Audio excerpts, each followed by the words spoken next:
Hello hi friends, అందరూ ఎలా ఉన్నారు? ఈరోజు 2024, 2025 సంబంధించిన టోటల్ బ్యాంక్ వేకెన్సీస్ ఎన్ని పడబోతున్నాయి, అలాగే ఎక్స్పెక్టెడ్ కట్ ఆఫ్లో ఈసారి ఏమైనా మార్పులు ఉండొచ్చా అనే దాని గురించి అయితే ఈ వీడియోలో అయితే మీతో అయితే డిస్కస్ చేస్తాను. అంతకన్నా ముందు నిన్న పెట్టిన ఒక వీడియో గురించి అయితే మాట్లాడాలి. మీకు ఇంతవరకు మన ఛానల్ కంటెంట్ యూస్ఫుల్ అనిపిస్తే ఖచ్చితంగా ఈ వీడియోని అయితే లైక్ చేయండి. అలాగే మన ఛానల్ సబ్స్క్రైబ్ చేయండి. మీరు ఇచ్చే లైక్ అవ్వచ్చు, అలాగే సబ్స్క్రైబ్ అవ్వచ్చు. మన దగ్గర నుంచి ఇలాంటి వీడియోలు రావడానికి అయితే చాలా హెల్ప్ అయితే అవుతుంది. ఎస్టర్డే నేను Andhra Pradesh Assam expected cut off అని చెప్పేసి థంబ్నెయిల్ పెట్టాను, అలాగే టైటిల్ పెట్టాను. రిజల్ట్ గురించి ఏమైనా ప్రస్తావన ఉందా అంటే, నేను ఏ వీడియో చేసినా సరే రిజల్ట్ గురించి ఖచ్చితంగా చెప్పాల్సిందేనా నాకు అర్థం కావట్లేదు. మన సబ్స్క్రైబర్స్ చాలా మిస్అండర్స్టాండ్స్ అయితే చేసుకుంటున్నారు. Andhra Pradesh Assam expected cut off పెట్టి దాంట్లో రిజల్ట్ గురించి మాట్లాడాను అంతే. కింద కామెంట్ ఒక అతను అయితే వ్యూస్ కోసం పెడుతున్నావా, రిజల్ట్ డేట్ చెప్పు, అది ఇది. అసలు నేను పెట్టలేదు కదయ్యా, థంబ్నెయిల్ పెట్టలేదు, టైటిల్ పెట్టలేదు. నేను పెట్టింది ఎక్స్పెక్టెడ్ కట్ ఆఫ్ గురించి అయితే పెట్టాను. ఏంటి ఇంత అనవసరంగా అపార్థం చేసుకోవడం? ఏం నా చేతిలో ఉందా రిజల్ట్ ఎప్పుడు వచ్చేది? మీకే కాదు, రిజల్ట్ నాకు కూడా చాలా అవసరం. నేను కూడా ఎగ్జామ్ రాశాను. అర్థం చేసుకొని మాట్లాడాలి. అనవసరంగా ఒక మాట అనేస్తే అది ఆ పక్క మనిషిని ఎంత బాధ పెడుతుందనే ఆలోచన ఉండదు కొంతమందికి. మీలాగే నేను కూడా రిజల్ట్ కోసం వెయిట్ చేస్తున్నాను. మా ఫ్యామిలీ కూడా రిజల్ట్ కోసం వెయిట్ చేస్తుంది. నేను సెటిల్ అవ్వాలని మా బ్రదర్ కూడా దానికోసం వెయిట్ చేస్తున్నాడు. ప్రతి ఒక్కరు కూడా దానికోసం ఎదురు చూస్తున్నారు. ఒక మాట అంటే సరిపోతుందా? పోనీ నేను రిజల్ట్ అప్డేట్ అని పెట్టి నేను ఏదైనా సోది సొల్లు మాట్లాడింటే తప్పు. అలా చేయకూడదు. టైటిల్ ఒకటి పెట్టి అలా చెప్పడం మీరు కరెక్ట్ కాదు. మీ దగ్గర అప్డేట్ లేదని చెప్పడం కరెక్ట్. నేను దాన్ని తీసుకుంటాను.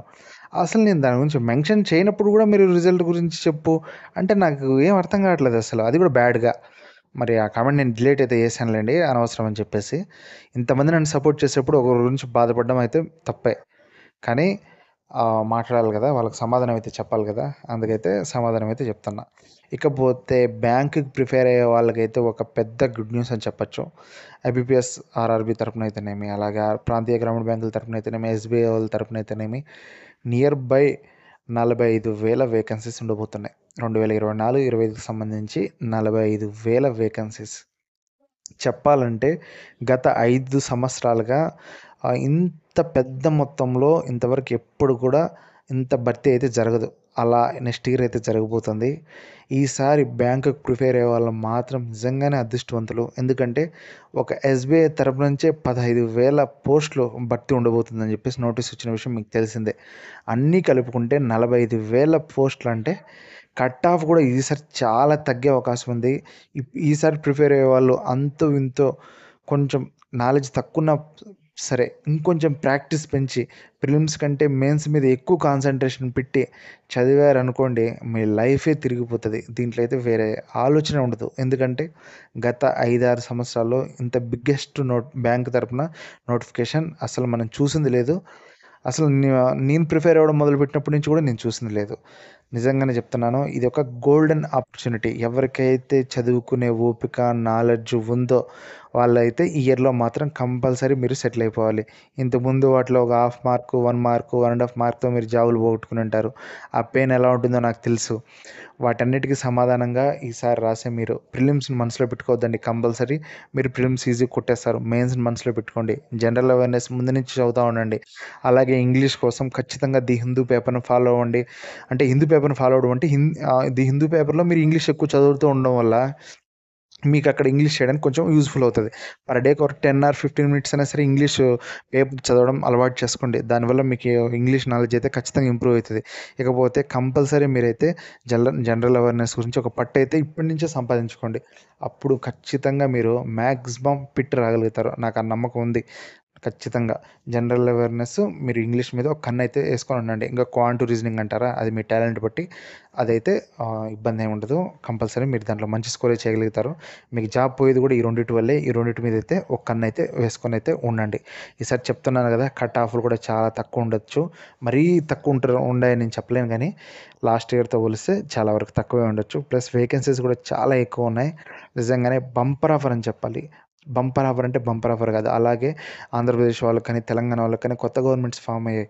కొత్త కొత్త జాబ్స్ అయితే రాబోతున్నాయి. వాటి గురించి కూడా వీడియోస్ అయితే రెడీ చేస్తున్నాను.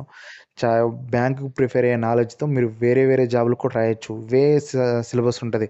అంతో ఇంతో కొంచెం చేంజ్ ఉంటుంది అంతే. అంతకు మించి ఎక్కువ చేంజ్ కూడా ఏముండదు. కాబట్టి ఈ ఇయర్, వచ్చే ఇయర్ గోల్డెన్ ఆపర్చునిటీ. సెటిల్ అయిపోవాలి.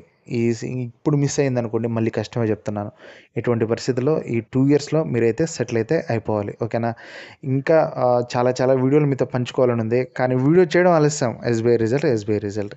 నాకు అర్థం కావట్లేదు. ఎస్‌బీఐ రిజల్ట్‌కి నాకు ఏమన్నా దత్తత సంబంధం ఉందో కూడా అర్థం కావడం లేదు. నేను క్లియర్‌గా ఎస్‌బీఐ బయోడేటా ఫార్మ్‌ని మెన్షన్ చేస్తాను.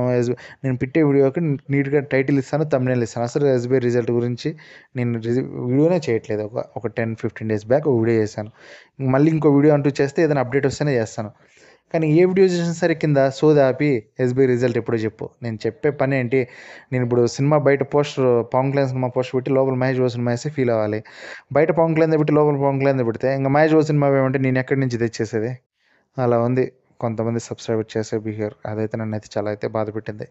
ఓకే అండి. అలాంటివైతే పట్టించుకోను ఇంకా. ఫస్ట్ కదా యూట్యూబ్‌లో ఇలా చేయడం. కాబట్టి కొంచెం బాధగా ఉంది అంతే. ఇకపోతే ఇంక రెగ్యులర్‌గా అయితే మన all in one Gadikota channel అయితే జాబ్స్ గురించి అయితే అప్డేట్స్ వస్తూనే ఉంటాయి. మీరైతే టెన్షన్ పడాల్సిన అవసరం లేదు. ఎవరు ఏదో అన్నారని చెప్పేసి నా దగ్గర నుంచి అప్డేట్స్ అయితే ఏం ఆగవు. రెగ్యులర్‌గా అయితే మన ఛానల్ నుంచి వీడియోస్ అయితే వస్తూ ఉంటాయి. మీరు ఇలాంటి వీడియోస్ చూడాలనుకుంటే దయచేసి మన all in one Gadikota channel subscribe చేయండి. అలాగే మన వీడియోస్‌ని లైక్ చేయండి, షేర్ చేయండి. మళ్ళీ మరొక మంచి వీడియో అయితే కలుస్తాను. 45,000 వేకెన్సీస్ ఇది గుర్తుపెట్టుకోండి. 45,000. ఓకే. బాయ్.